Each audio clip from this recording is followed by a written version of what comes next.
Je possède 4 livres de la maison d'édition Scrinéo dans ma bibliothèque et aujourd'hui je vous montre lesquels c'est. N'hésitez pas à me dire si vous les avez lus en commentaire et s'ils pourraient éventuellement vous plaire si ce n'est pas le cas.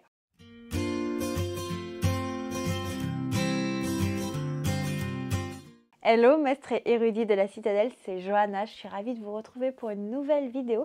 J'ai très à cœur ce mois-ci de vous montrer des livres que vous ne voyez pas souvent et qui se trouvent dans ma bibliothèque. Et peut-être que vous les avez vus sur d'autres chaînes, mais très peu sur la mienne. Et donc, ça passe par vous présenter des livres que j'ai lus, des livres que j'ai pas lus et des livres de maison d'édition qui sont peut-être moins mis en avant au quotidien. Enfin bref, n'hésitez pas à me dire si vous avez lu un de ces livres, si vous les avez aimés, ce que vous en avez pensé. Peut-être que ça pourrait également me motiver à les lire, puisque les 4 livres que je vais vous présenter aujourd'hui sont publiés chez Scrinéo. Et je dois dire que je ne les ai pas encore lus. Ils me font tous les 4 très envie. Mais en même temps, c'est un peu plus jeunesse que ce que je lis actuellement et de ce fait, j'ai peur de ne pas accrocher. Le premier livre que je vais vous présenter, il s'agit de Rouages et de sang, le tome 1, Les disparus d'Arcantraz de Adé Martel.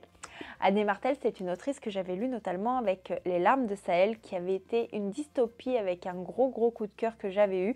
J'avais vraiment beaucoup aimé cette histoire et je dois vous dire que j'ai sa saga Le secret du faucon dans ma wishlist actuellement que j'aimerais beaucoup découvrir. Ici, on est dans du steampunk. Alors, je lis très peu de steampunk, mais j'avais rencontré Adé Martel pour de vrai au salon de Montreuil le jour où je lui avais pris ce livre. D'ailleurs, il est dédicacé si je ne m'abuse. Voilà, elle a une super belle écriture en passant. Et donc, je ne me souviens absolument pas du résumé, donc je vais le zioter, ne m'en veuillez pas.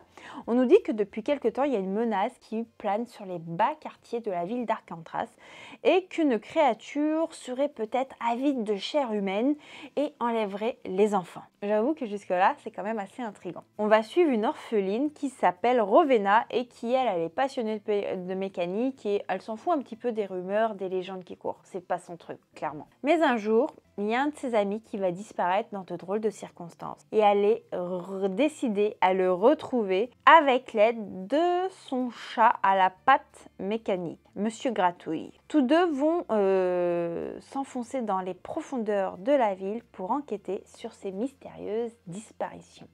En vrai, ça a l'air fun, on ressent quand même la vibe de très jeunesse, mais je pense qu'il y a énormément de potentiel. Donc bon, peut-être qu'il faudrait également que je le sorte de ma pile à lire. L'autre livre qui me fait très envie et que j'avais pris au salon de Montreuil il y a quelques années, il s'agit du Désert de couleurs de Aurélie Wallenstein. Aurélie Wallenstein, pour l'instant, je ne l'ai lu qu'avec Equinox, une saga de BD qui se trouve dans ma bibliothèque et que j'adore. Franchement, c'est avec des chevaux et tout, c'est incroyable. Ce livre me faisait très envie puisqu'en fait, dans cette histoire, on nous dit que chaque grain du sable contient un souvenir. Et je vous avoue que moi, ça m'a fait beaucoup penser à tout ce qui est maladie d'Alzheimer et tout ça. Et que les souvenirs que contient le sable, ils sont présents pour pouvoir protéger l'humanité. Sauf que aujourd'hui, le sable monte tellement que l'humanité pourrait être également en danger. Le résumé que je vous ai fait est assez bof, mais c'est pareil, je ne l'ai pas lu, donc c'est très dur de vous en parler.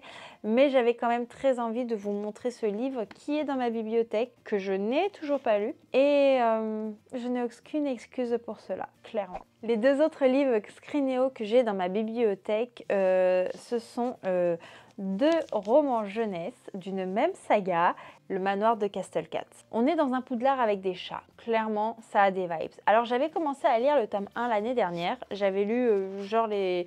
il y a encore mon marque-page. Il y a encore le marque-page. J'avais lu jusqu'au chapitre 3. Sauf qu'en fait, à ce moment-là, j'étais en train de me faire opérer des yeux et j'y voyais pas grand-chose. Et de ce fait, j'ai mis le livre en pause et après, en fait, je me suis tournée vers un autre livre.